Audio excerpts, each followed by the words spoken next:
আমার 10 বছরের মেয়ে প্রতিদিন অনেক সকালবেলা ঘুম থেকে উঠে সবার প্রথমে নিজের জামাকাপড় বদলাত।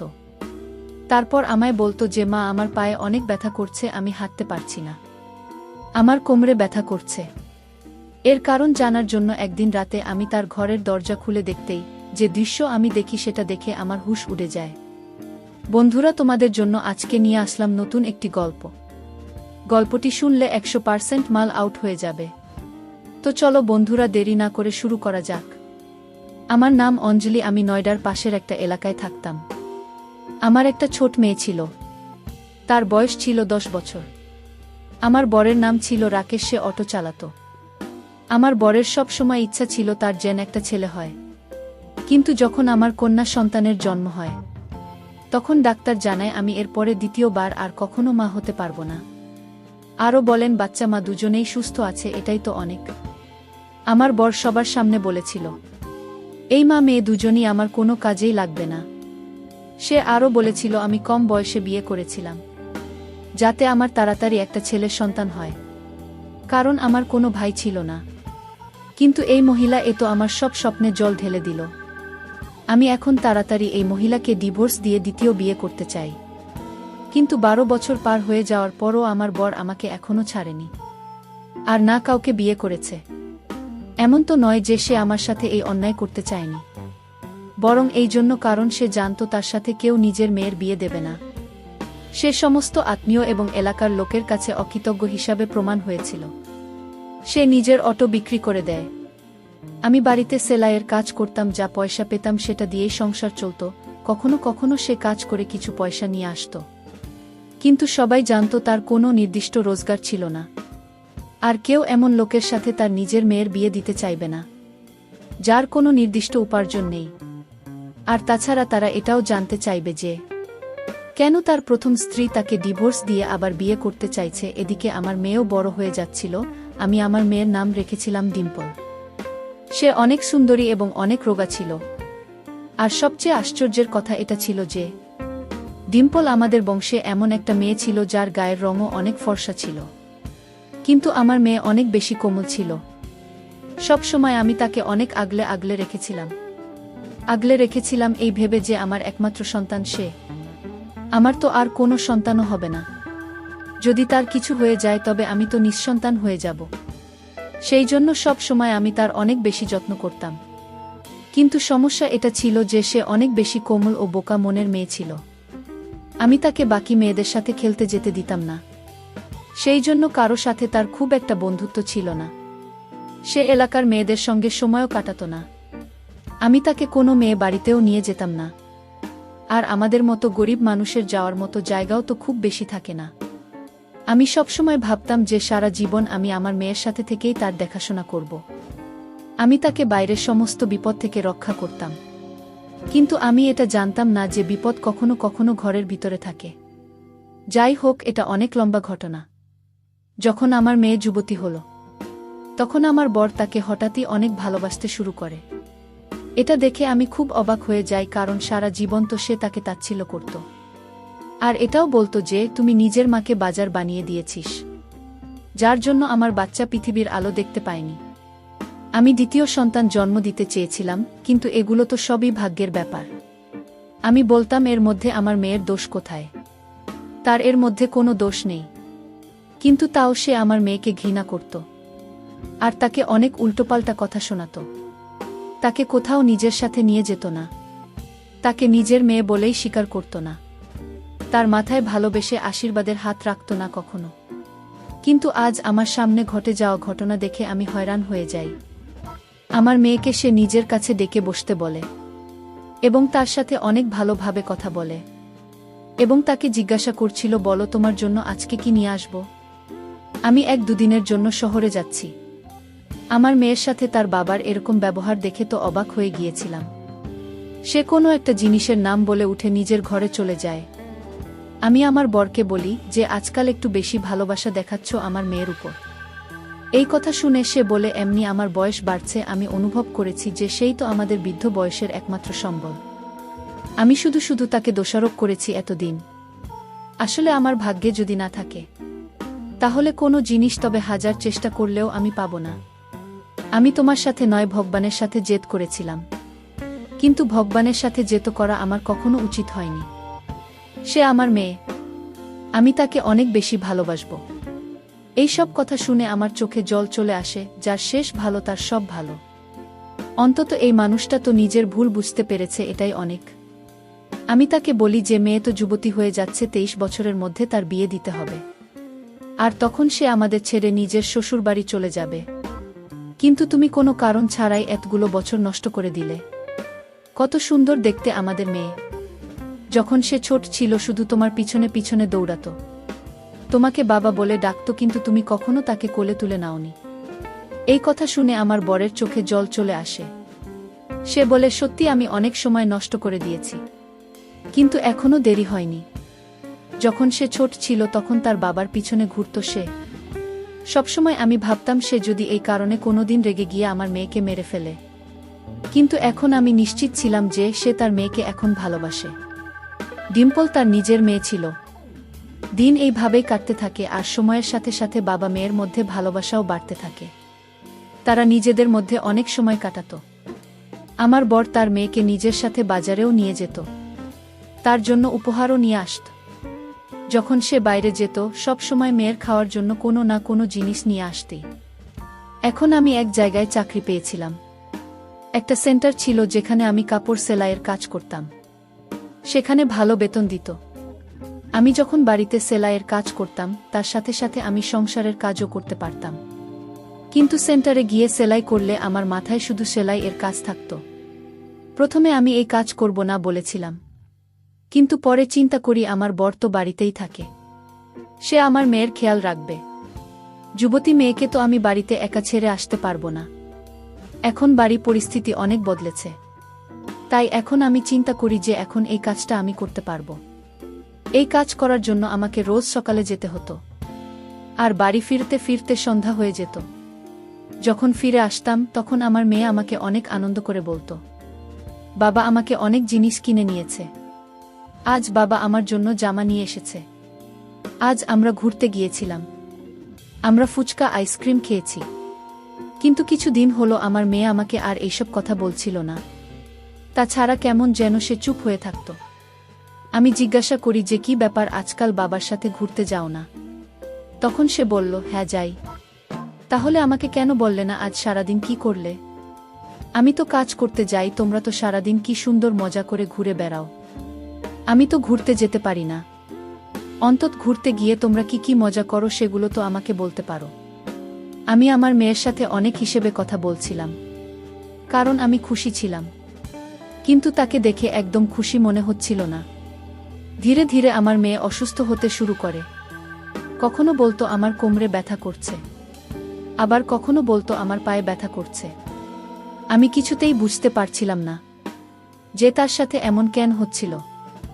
আমাদের গ্রামে মাত্র একজন ডাক্তার ছিল।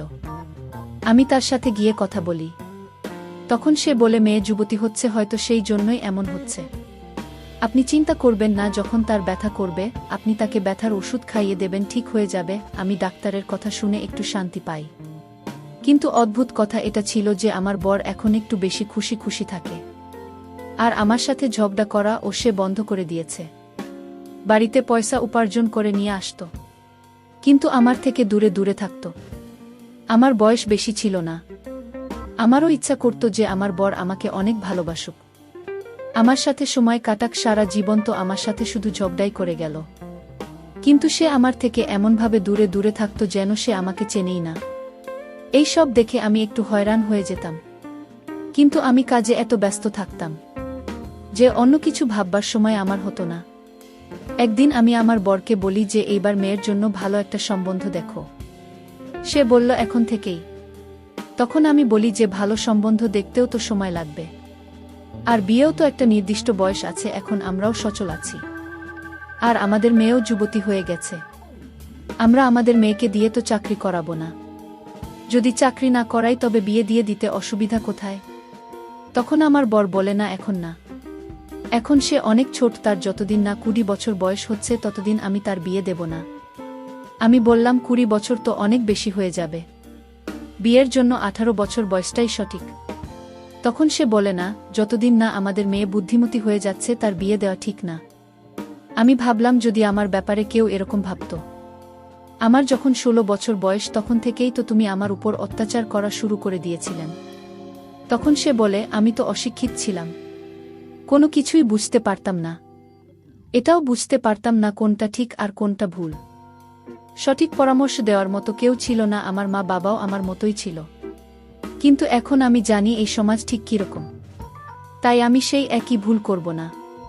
তাছাড়া আমাদের একমাত্রই তো মেয়ে।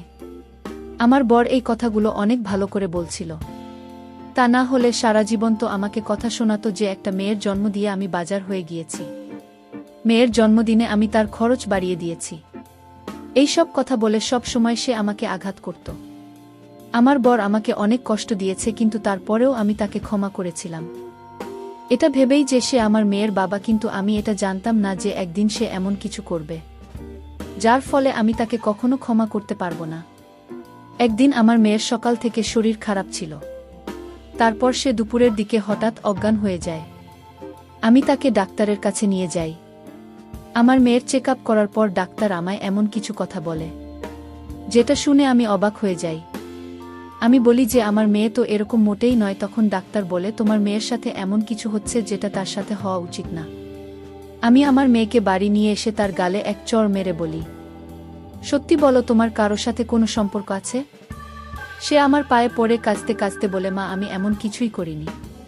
তারপর সে আমাকে এমন কিছু কথা বলে যা শুনে আমার পায়ের তলার মাটি সরে যায়, আমার চোখ জ্বলে ভরে যায়। আমি নিজেকে ঘরে বন্ধ করে নিই। 2 ঘন্টা পর আমি ঘর থেকে বাইরে বের হই। আমি জিজ্ঞাসা করি, তুমি মিথ্যে বলছো না তো? সে বলে, আমি সত্যি বলছি মা, আমার কথা বিশ্বাস করো। রাতে আমি আমার মেয়েকে আমার সাথে নিয়ে ঘুমাতে শুরু করি। আমার বর বলে, তাকে এখানে কেন ঘুমাতে বলছো? তার তো নিজের ঘর আছে। আমি বলি যে সে আজ থেকে এখানে ঘুমাবে। তখন সে বলে, তাহলে আমি কোথায় ঘুমাবো? আমি তাকে বলি, তোমার যেখানে ইচ্ছা সেখানে শুয়ে পড়ো। তখন সে বলে, তোমার কি হয়েছে? আমাকে কি ভেবেছ তুমি আমার সাথে এইরকম কেন করছো? আমি তাকে বলি যে তোমার সাথে আমার ঝগড়া করতে ইচ্ছা করছে না, আমি আমার মেয়েকে বুকে জড়িয়ে নিয়ে ঘুমাবো। এই কথা বলার সময়ও আমার চোখ থেকে জল বেরোচ্ছিল।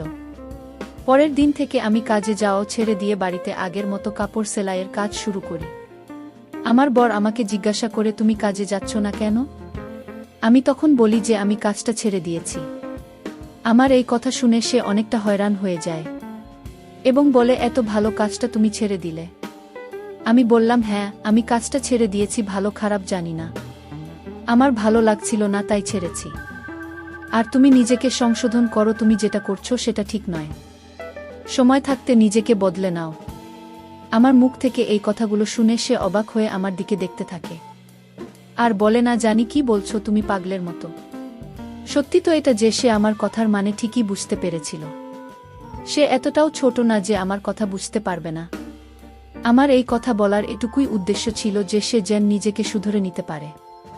সে আমার সাথে ঝগড়া করতে থাকে যে মেয়েকে ঘর থেকে বের করো। আমি বলি, না, তার কোনো প্রয়োজন নেই, আর তাছাড়া তোমাকে ছাড়াই আমাদের চলে যায়। তখন সে বলে, তুমি আমার বউ হও, তোমাকে আবার প্রয়োজন আছে? আমি তাকে বলি, তোমার কোনো দরকার নেই আমার, আমি আমার মেয়ের সাথে ঘুমাবো। এতে যদি তোমার কোনো সমস্যা থাকে তবে আমি আমার মেয়ের ঘরে চলে যাচ্ছি।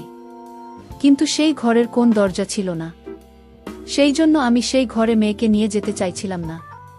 আমরা শুধু একটা ঘরের দরজায় লাগাতে পেরেছিলাম। দিন এভাবেই কাটতে থাকে। আমার মেয়ের শরীরও ঠিক হতে শুরু করে। আমি বাড়িতে বসেই কাজ করতাম, এতে আমার উপার্জন কমতে শুরু করে। ঘরের অবস্থা আরও খারাপ হয়ে যায়। আমার বর প্রয়োজনীয় জিনিসপত্র আনা বন্ধ করে দেয়। এখন আমি তার সাথে আমার মেয়েকে বাইরে কোথাও যেতে দিতাম না। আমি ঘরে শুয়ে একটু আরাম করছিলাম, খাবার বানিয়ে সেটা রান্নাঘরে আগে রেখে দিয়েছিলাম। আমার মেয়ে আমাকে ঘুম থেকে উঠে বলে, মা আমার খিদে পেয়েছে, চলো একসাথে বসে খেয়ে নিই। আমার বর বাইরে বসেছিল, আমরা একসাথে বসে খাবার খেয়ে নিই। তারপর আর কোনো হুঁশ ছিল না যে আমি কোথায় আছি। মাঝরাতে যখন আমার চোখ খোলে তখন আমি যে দৃশ্য দেখি সেটা দেখে আমার মাথায় আকাশ ভেঙে পড়ে। আমার মেয়ে আমার পাশে ছিল না। আমি তৎক্ষণাৎ উঠে বাথরুমের দিকে যাই, এই ভেবে হয়তো বাথরুমে থাকবে, কিন্তু সেখানেও ছিল না। তারপরে আমি যা দেখি সেটা দেখে আমার মুখের রং ফিকে হয়ে যায়। আমার মেয়ে নিজের ঘরে শুয়েছিল আর তার পাশে আমার বর বসেছিল। আমি কিছুক্ষণের জন্য তার দিকে তাকিয়ে থাকি। সে বলে যে পাগলের মতো আমার দিকে এভাবে কেন তাকিয়ে আছো। আমি পুরো ব্যাপারটা বুঝতে পেরে যাই। সে বলে গিয়ে শুয়ে পড়ো, যাও এখান থেকে। সে নিশ্চয়ই খাবারের মধ্যে ঘুমের ওষুধ মিশিয়ে দিয়েছিল, না হলে আমি কখনোই এভাবে বেহুশের মতো ঘুমাই না। আমি জানতেই পারিনি কখন আমার মেয়ে আমার পাশ থেকে উঠে গেছে। সকালবেলায় আমার মেয়ের জ্বর চলে আসে, সে বারবার জ্ঞান হারিয়ে ফেলছিল। আমি অনেক বেশি চিন্তিত হয়ে পড়ি। এলাকার একটি মহিলাকে আমার মেয়ের কাছে বসিয়ে মনে মনে একটা সিদ্ধান্ত নিই, আমি এলাকার একটা দোকান থেকে একটা কোদাল নিয়ে আসি। রাতে পুরো এলাকায় কারেন্ট ছিল না, কিন্তু শীতের রাত হওয়ার কারণে সবাই শান্তিতে ঘুমাচ্ছিল। শীতের রাতে এক অদ্ভুত নিস্তব্ধতা বিরাজ করে। সকাল হতেই ঘুম থেকে উঠে পড়ে নিজের কাজে ব্যস্ত হয়ে যাই। হঠাৎই দরজায় কড়া নাড়ার আওয়াজ হয়। কড়া নাড়ার আওয়াজে মনে হচ্ছিল হয়তো কোনো পুলিশ এসেছে, না হলে কোনো ডাকাত। যেই হোক না কেন সে খুব জোরে জোরে দরজায় ধাক্কা দিচ্ছিল। আমি ঘাবড়ে গিয়ে সিদ্ধান্ত নিলাম নিজেই দরজা খুলব না। আমার মেয়ে ঘুম থেকে উঠে বলে, মা, কি হয়েছে আর তুমি কি করছো? উঠানে এমন খোলা কেন? আর বাবা কোথায়? আমি বলি, ওই লোকটাকে বাবা বলে ডাকার কোনো দরকার নেই। আমার মেয়ে আমার দিকে তাকিয়ে চিৎকার করে বলে ওঠে, মা, তোমার কাপড়ে কি লেগে আছে? আমি বলি, আরে আমি বাথরুমে পড়ে গেছিলাম, সেই জন্য কোনো জায়গায় হয়তো চোট লেগেছে, সেই জন্যই কাপড়ে দাগ লেগে আছে। তুমি ঘাবড়ে যেও না, আমি তোমার মা, আমি সব কিছু ঠিক করে দেব। কিন্তু বাইরে বারবার দরজায় কড়া নাড়ার শব্দ হচ্ছিল। আমার মেয়ে জিজ্ঞাসা করে, দরজায় কে আর আমাদের দরজা কেন ভাঙছে? আমি তাকে বলি, নিজের জিনিসপত্র নিয়ে পাশের বাড়ির কাকিমার কাছে চলে যাও, আর সেখানে তুমি ততক্ষণ থাকবে যতক্ষণ না আমি তোমাকে নিতে আসছি। আমি অনেক ঘাবড়ে গেছিলাম। আমি তাকে খুব সামান্য জিনিসপত্র গুছিয়ে দিয়ে প্রতিবেশীর বাড়িতে পাঠিয়ে দিই। সে আবার অনেক ভালো বান্ধবী ছিল। আমি সেই বান্ধবীকে আমার সমস্ত গয়না আর নিজের জমানো সব টাকা দিয়ে বলেছিলাম, যখন আমার মেয়ে তোমার কাছে আসবে তুমি তার খুব ভালোভাবে যত্ন নিও, আর যদি দরকার পড়ে কিছুদিনের জন্য দূরে কোথাও তাকে পাঠিয়ে দিও। আমি আমার বান্ধবীকে এটাও বলেছিলাম, তুমি বলো না যে আমার মেয়েকে তোমার খুব ভালো লাগে, তোমার ছেলের সাথে তুমি আমার মেয়ের বিয়ে দিতে চাও। তুমি তোমার ছেলের সাথে আমার মেয়ের বিয়ে দিয়ে সারা জীবন নিজের কাছে রেখো। আমার বান্ধবী সব জানত যে আমি কি করেছি। সত্যিকারের বন্ধু হওয়ার ফলে সে আমাকে কথা দিয়েছিল যে সে আমার মেয়েকে খুব ভালো করে খেয়াল রাখবে, নিজের সন্তানের চেয়েও বেশি। এখন আমার মেয়ে তার কাছে ছিল। আমার কাছে হারাবার মতো কিছুই ছিল না। বাড়ির মধ্যে শুধু আমি একাই ছিলাম। বাইরে থেকে লোকগুলো বারবার বলছিল, দরজা খুলুন, না হলে আমরা দরজা ভেঙে দেব। যখন তারা দেখে যে আমি দরজা খুলছি না, তখন তারা দরজা ভাঙার জন্য তৈরি হয়ে যায়। আমি অনেক ভয় পেয়েছিলাম, কিন্তু যার জন্য ভয় পেয়েছিলাম সেটা তো আগেই ঘটে গেছে। আমি নিজের চোখের জল মুছে ফেলি, আর কিছুক্ষণের মধ্যে পুলিশ দরজা ভাঙতে সক্ষম হয়। পুলিশ আর কিছু মিডিয়ার লোক বাড়ির ভেতর আসছে, আর বাড়ির ভিতরের দৃশ্য দেখে অবাক হয়ে যায়। তারা যখন বাড়ির উঠোনে খোঁড়া শুরু করে, তখন সেখানকার মাটি নরম দেখে সব কিছু বুঝতে পেরে যায়। তারপর পুলিশ মাটি সরিয়ে যাবার করে সেটা দেখে সেখানে উপস্থিত সবার মুখে রং ফিকে হয়ে যায়। তারা এমনভাবে দাঁড়িয়েছিল যেন সেখানে কিছুই হয়নি। তারা অবাক হয়ে আমাকে দেখতে থাকে। মহিলা কনস্টেবল আমাকে গ্রেফতার করে দেয়। আমি বলি, এতে আমার কোনো আফসোস নেই। সারা এলাকায় এই খবর ছড়িয়ে যায়। তারা জিজ্ঞাসা করে, তোমার মেয়ে কোথায়? আমি বলি, সে তার সাথে পালিয়ে গেছে। আমি জানি না সে কোথায় আছে। আমি মিথ্যে বলতে বাধ্য হয়েছিলাম, কারণ আমি চাইনি আমার মেয়েকে এ ব্যাপারে কোনো প্রশ্ন করা হোক। আমি এটাও চাইনি যে সে কখনো জানুক আমি কি করেছি। কিন্তু সেই সময়ের সবথেকে বড় প্রশ্ন ছিল, আমার বর কোথায়? সে সেখানে ছিল যেখানে থাকার কথা, কারণ যে ধরনের কাজ সে করেছিল তারপরে তার জায়গা তো সেটাই ছিল। পুলিশ আমাকে সেখান থেকে নিয়ে চলে যায়। সবাই আমার দিকে হয়রান হয়ে এমনভাবে তাকিয়েছিল যেন আমি এই পৃথিবীর বাসিন্দা নই। তাহলে এমনভাবে আমার দিকে তাকিয়েছিল যেন আমি এমন একটা কাজ করেছি যেটা আমার কাছ থেকে তারা কোনোদিন আশাই করেনি। হ্যাঁ, আমি এমন কিছু কাজ করেছিলাম, আমাকে এই কাজ করতে আমার বর বাধ্য করেছিল। কেউ আমার কাছে আসছিল না। সবাই আমাকে দেখে এমন ভয় পাচ্ছিল যেন আমি কোনো মানুষ নয়, একজন ডাইনি। আমি কাজটাই তো এরকম করেছিলাম। পাশের সেই দোকানেও জিজ্ঞাসাবাদ করা হয়েছিল। সেই দোকানদার বলে যে এই মহিলা তো আমার কাছ থেকে একটা বড় কোদাল কিনেছিল। এই বলে যে তার বাড়িতে কিছু কাজ আছে। আমি কি করে জানব যে মহিলা এরকম করবে? সারা এলাকাবাসী বলেছিল এ তো খুব ভালো মহিলা ছিল। আমাদের সবার কাপড় সেলাই করত, ভালো মনের মানুষ ছিল, কারো সাথে কোনো ঝগড়া করতে না। না জানি হঠাৎ তার কি হলো, আমরা তো সবাই অবাক হয়ে গেছি। আর তার মেয়ে কোথায় এটা তো আমরাও জানি না। আমার বান্ধবী বয়ান দিয়ে বলেছিল যে আমি তার বান্ধবী, কিন্তু আমি জানি না যে এইসব কি করে হয়েছে। সে আমার মেয়েকে কোথাও পাঠিয়ে দিয়েছিল, এটাই আমার জন্য যথেষ্ট ছিল।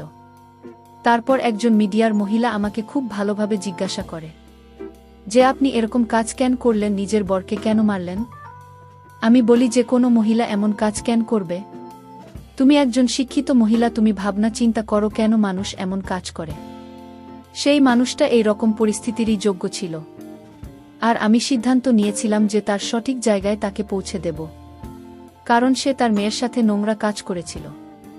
আমি ভেবেছিলাম যে সে হয়তো তার মেয়েকে সত্যি ভালোবাসে, কিন্তু তার মধ্যে ভালোবাসা নয়, শয়তান জেগে উঠেছিল। সেজন্য তাকে মেরে আমি একদম ঠিক কাজ করেছি। যখন এইসব কথা সবাই জানতে পারবে তখন বাকি লোকও বলবে আমি একদম ঠিক করেছি। এ সমাজ ও জানুক যে কার সাথে থাকা উচিত। এখন সব লোক আমার সাথে ছিল।